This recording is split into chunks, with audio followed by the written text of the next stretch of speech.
I'm Greg Grugan, and welcome to What's Your Point? Tonight, we hope to get you engaged with the personalities and issues that truly matter in this country.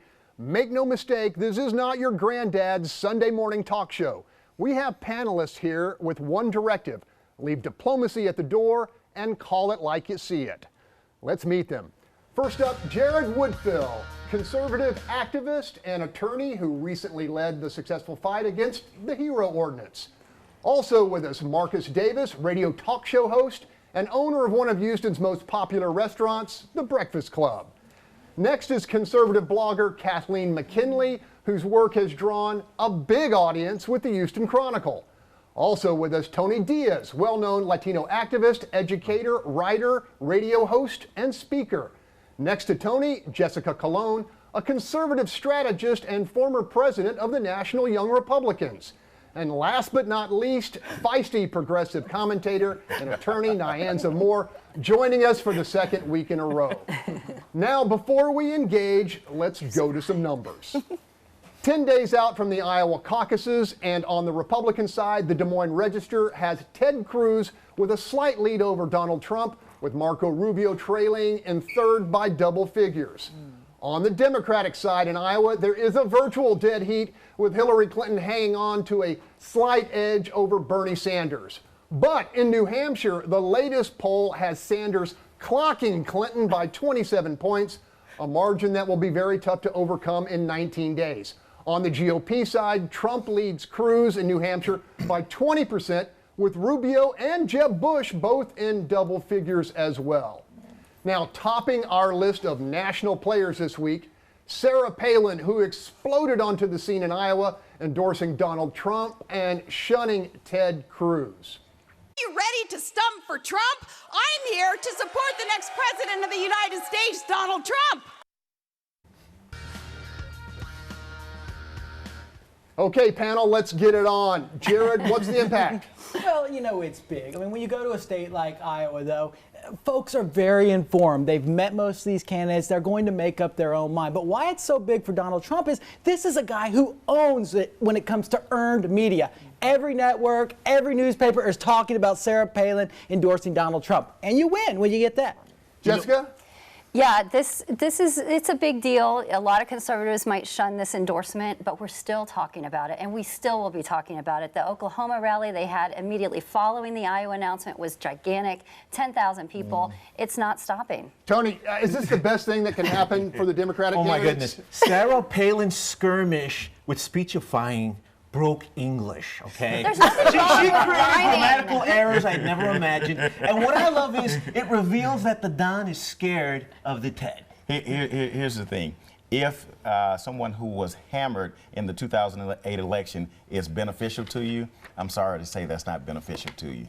Secondly, Sarah Palin, as he said, she's not a winning or ringing endorsement for anyone. Kathleen, what do you think? I'm not a big fan of Trump, but I see why he would want Palin. It's reality star and reality star. She really impressed me in 2008, but that endorsement was bizarre.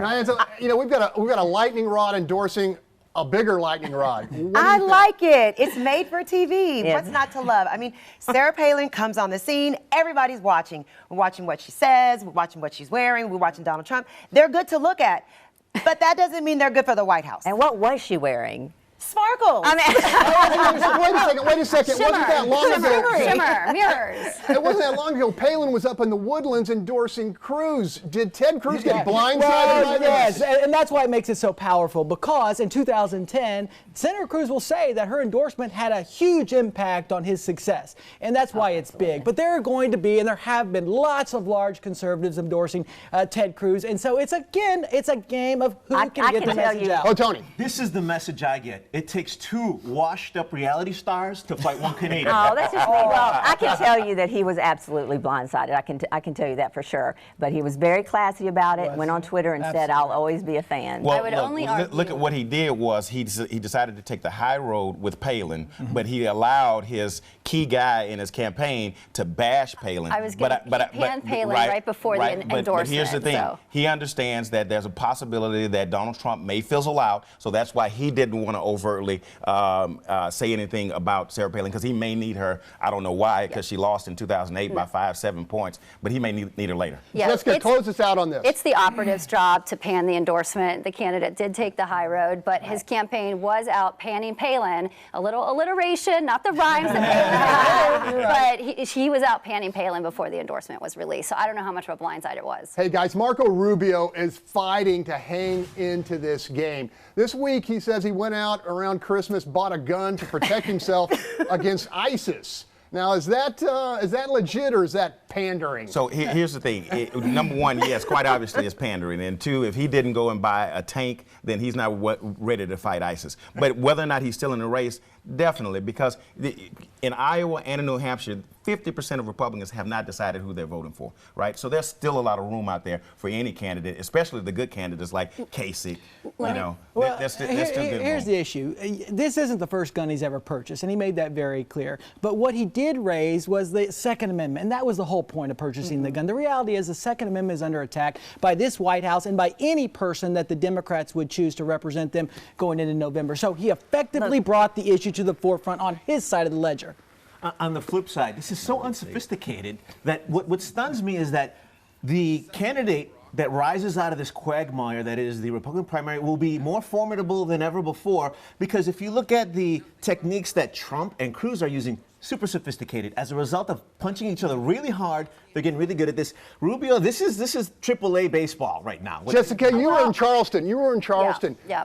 Can anybody challenge the front runners here, some of the folks in the back? Absolutely, and Rubio really isn't in the back. He's in a solid third or fourth, really wherever you look. His organization is strong. He's filling delegate slates. He's prepared. If this goes to an open convention, which no one in the GOP establishment wants to talk about, if it goes to a broker convention, Rubio's ready for the floor fight, for sure. I mean, Rubio, I don't think he should give up. I think he should keep on fighting because it's not all said and done just because of Iowa and New Hampshire. You never know what's going to happen, but Marco Rubio should keep on going. And when Hey, you look at wait a second. Let's move on to some Democrats. How about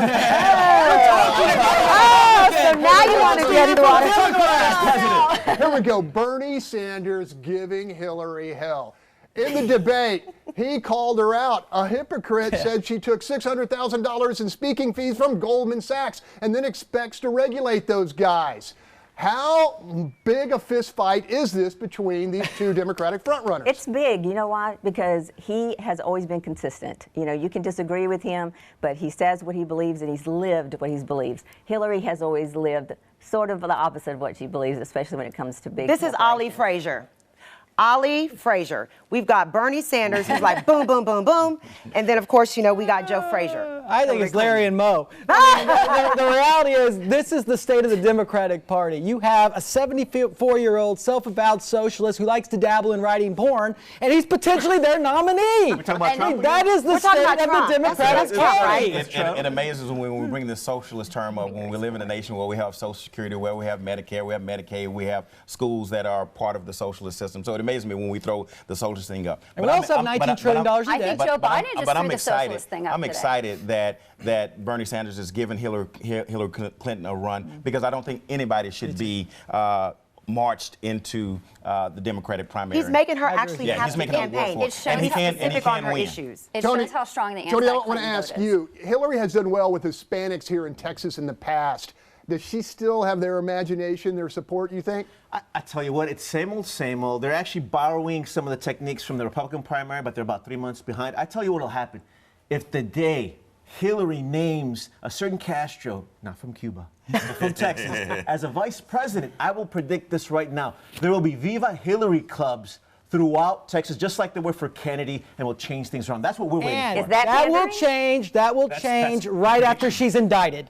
So be ready for that too. Oh, like a lawsuit stops Republicans. So Cruz is being sued. Right. We're talking Not about going to jail. Big difference. Civil rights, eligibility, taking our national security secrets. That's not the way. Republicans get indicted, they hit the The Constitution. Democrats That's are pretty not dealing straightforward. with the hot elephant in the room, which is the talk about Joe Biden coming into the That's true. convention and stealing the nomination. So That's let's very be 100% likely to happen. clear that I think And that was he's acting fiction. like so it. who's the novelist here? You know, Because I want to write the fiction. But here, to your point, that could happen both in the Democratic convention and the Republican convention, which means it's great for our democracy. It's practice. Let's leave it right there. Right. Great for democracy, just like the show.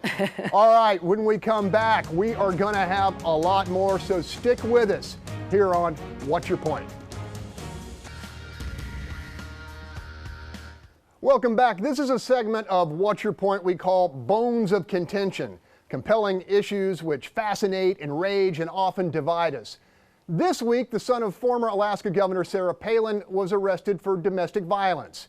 Track Palin served in the Iraq War, and in Iowa, his mom attributed his troubles to the Obama administration's treatment of veterans. Fair or unfair? Panel, what's your point? Yeah, unfair.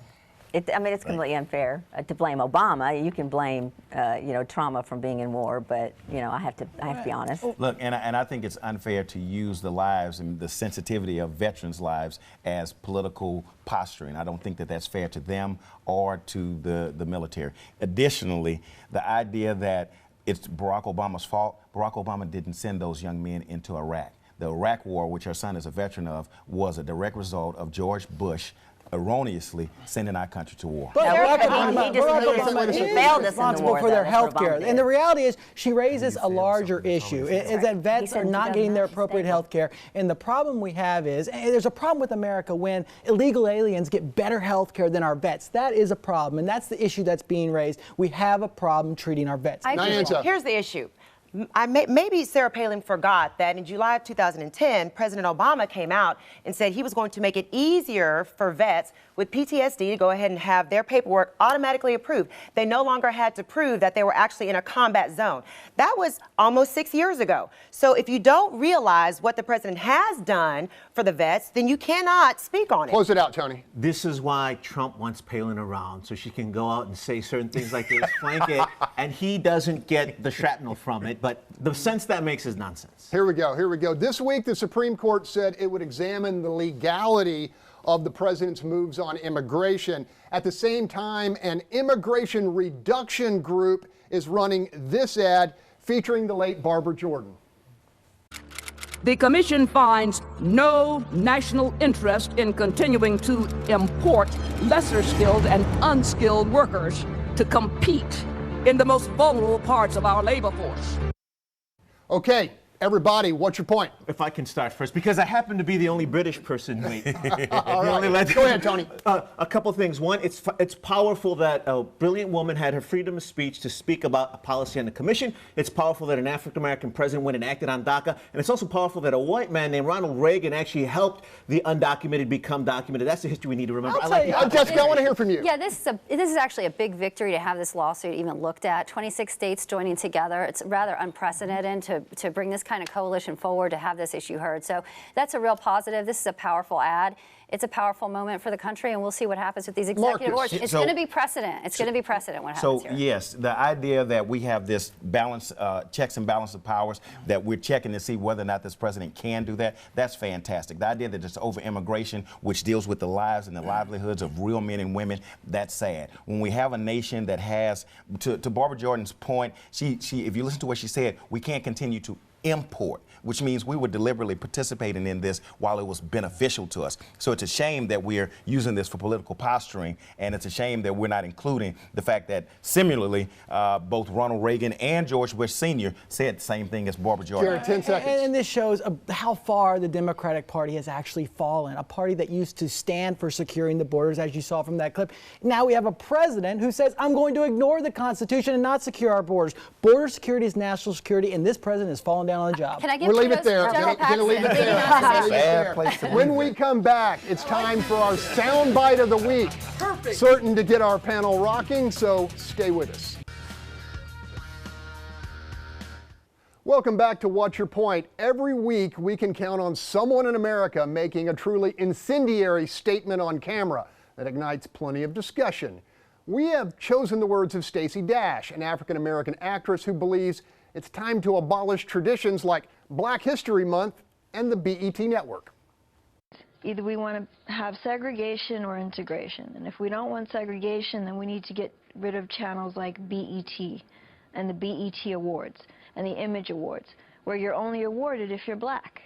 If it were the other way around, we would be up in arms. It's a double standard. There shouldn't be a Black History Month.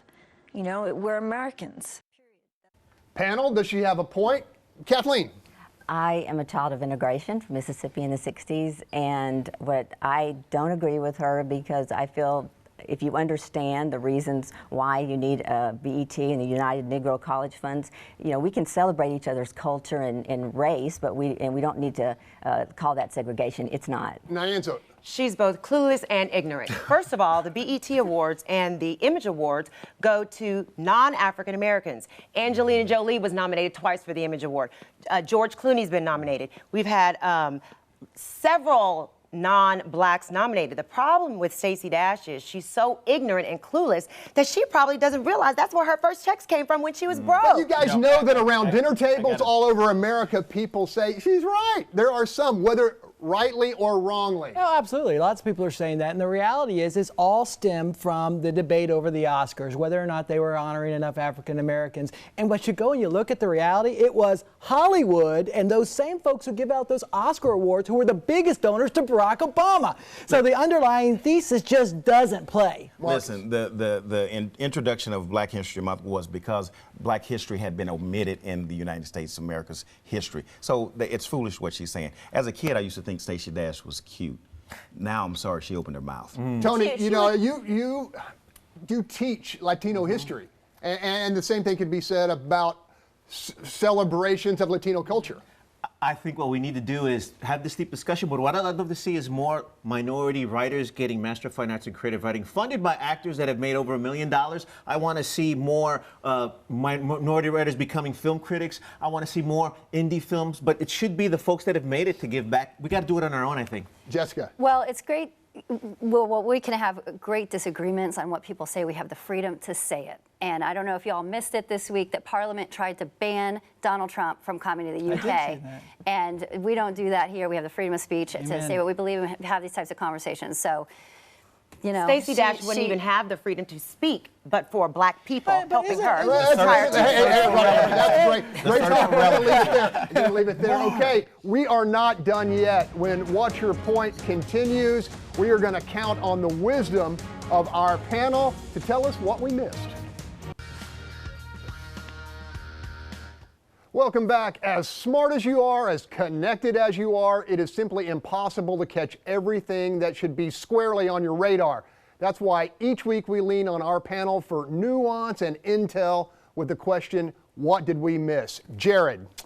Glenn Beck is going to be in Iowa with Senator Cruz. That's big news to trump the Donald Trump endorsement of Senator Palin. So that's big news. Marcus. That's funny. Exciting, right? I think we miss the remake or the replay of the Tuskegee experiment or Katrina, take your pick, through Flint and the water debacle that took place and the lives of people that were affected by government not paying attention, not getting involved, and trying to hide for political preservation. Kathleen. 13 Hours, the Benghazi movie. It's not a political movie. It's not about Hillary Clinton. It's about 4 brave Americans that we should admire in the fight that they took for us. Tony. Stanford University came out with new research that proves at-risk students at San Francisco Unified School District who took ethnic studies courses performed better, came to school more. Arizona needs to see this research to stop banning mixed American studies, and more teachers need to bring in culture-relevant material to the classroom. Jessica. Greg, I don't know if you heard, our former mayor is going to Harvard. Yes. She's going to Massachusetts. Arguably, it could feel like home for her. Jared, I don't know what you're going to do now. All right, Nyanza, close us out. Jada Pinkett Smith and Spike Lee boycotting the Oscars because there were no African Americans nominated last year or this year. So, but what's more important is that Will Smith had no idea that Jada actually came out with that video, and he was not all the way in agreement. All right. Well, that was an awesome, awesome discussion. That's all the time we have. Thanks to our panelists. And remember, join us every Thursday at 5:30 for the latest episode of What's Your Point?